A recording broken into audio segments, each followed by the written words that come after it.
There's a story told about a fellow during the days of communism who immigrated to Israel. And the reporter was waiting for him at the tarmac and said to him, "So tell me, how was life in in the Soviet Union?" And he said, "I can't complain." He said, "Really, how was the economy?" He says, "I really can't complain." He said, "How is the food supply?" He says, "I can't complain." He said, "How is the government?" He said, "I can't complain." So he said, "So why did you come to Israel?" He said, so I can complain. So I could complain. In this week's Torah portion, we read about Moshe Rabbeinu striking the rock in frustration when the Jews are complaining once again, this time about the lack of water. And when we look at the Jews in the desert, they're always complaining. And the question is, why were they complaining so much? They should have been happy. They were free. They were out of slavery. And the answer is that complaining, or as we say in Yiddish, kvetching, is a sign of freedom in a sense. Why? Because when you're a slave, you can't complain. You have to keep quiet about your problems. When you're a prisoner, God forbid, no one wants to hear your complaints. So what do? You bottle it up. You keep it inside to the point that you stop feeling, because what's the point of feeling if you can't talk about it and express it? So you become numb and your emotions become clogged up. A sign of freedom is that I'm free now. I can complain about what bothers me. I can express my feelings. But that's not the true and ultimate freedom. The true and ultimate freedom is not complaining about a problem, but doing something about the problem. Action. Knowing that I have the power to make a change. I don't have to sit and complain. I can do something to make the situation better. It's almost like counterfeit money. It looks real, but it's not real. When people sit around and complain about something, they feel like they care and they're concerned and they're doing something. But they're doing absolutely nothing, because all the complaining in the world doesn't change one single thing. But one good deed, one little action can make the world of a difference. And therefore, yes, we're free. But that doesn't mean we should sit and complain. Next time you're complaining about something, stop and say, 1 minute, is this complaining going to do anything? No. As the Yiddish expression says, 1,000 sighs isn't as good as one action, one deed.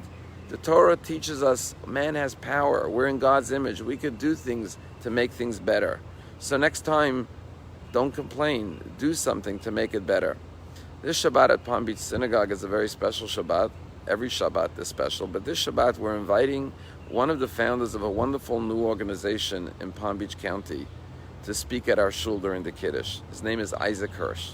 So everyone knows about the story of Hatzalah. Hatzalah is a worldwide, non-for-profit, volunteer-run organization, which is a EMS organization, first responders. And it's worldwide. And whenever, God forbid, a Jew is in danger or in a situation of medical crisis, they can call Hatzalah, and a volunteer will immediately come running with blaring sirens to the rescue. And often the time of response is a fraction of what the regular ambulance service provides. And countless lives have been saved around the world. And today, everyone knows about Israel's Hatzalah, but every major Jewish community, from New York to Chicago to Australia, all around the world, has a Hatzalah organization. And these first responders are tzaddikim. They're righteous people. They'll get up in the middle of the night to run and help save a life, or in the middle of work, they'll run out of their office or run out of their business to go save strangers. And countless lives have been saved. But who is the founder of this organization? A Hasidic Jew by the name of Rabbi Herschel Weber. And the story was that in the 1960s, he lived in the Williamsburg section of Brooklyn, and he was walking out of synagogue with a friend, when suddenly his friend clutched his heart and passed out, fell to the ground. Obviously had a heart attack.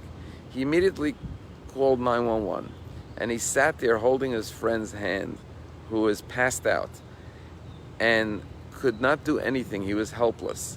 The ambulance took 20 minutes to arrive, and by the time the ambulance arrived, it was too late. His friend had died.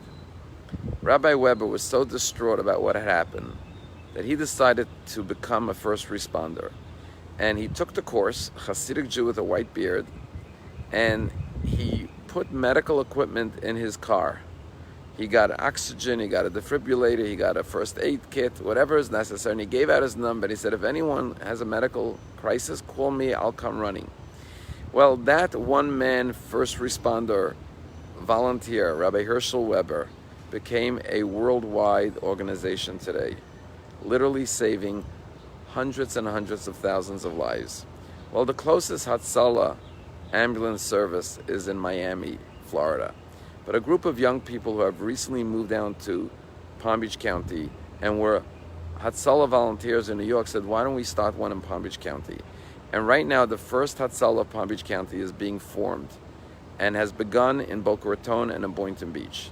And we are very proud that our very own security guard, Stephen Kaplan, is taking the course to become an EMT.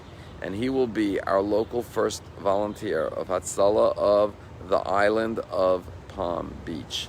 God willing, this will spread to many more volunteers and many more lives being saved.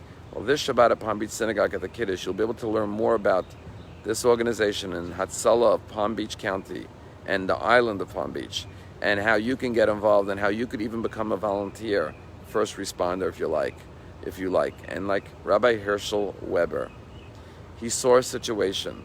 He could have just complained about it, how terrible it was, that it took the ambulance 20 minutes to get there and his friend died. But instead of complaining, he decided, let me do something about it. And he started with himself. And through his actions today, there are literally tens of thousands of volunteers all around the world serving in Hatzalah organizations worldwide, saving hundreds of thousands of lives over the past 50 years, all thanks to one person who said, I am free, and therefore I can not only complain about something, I can do something about it. That's what it means to be a truly free person. Shabbat Shalom.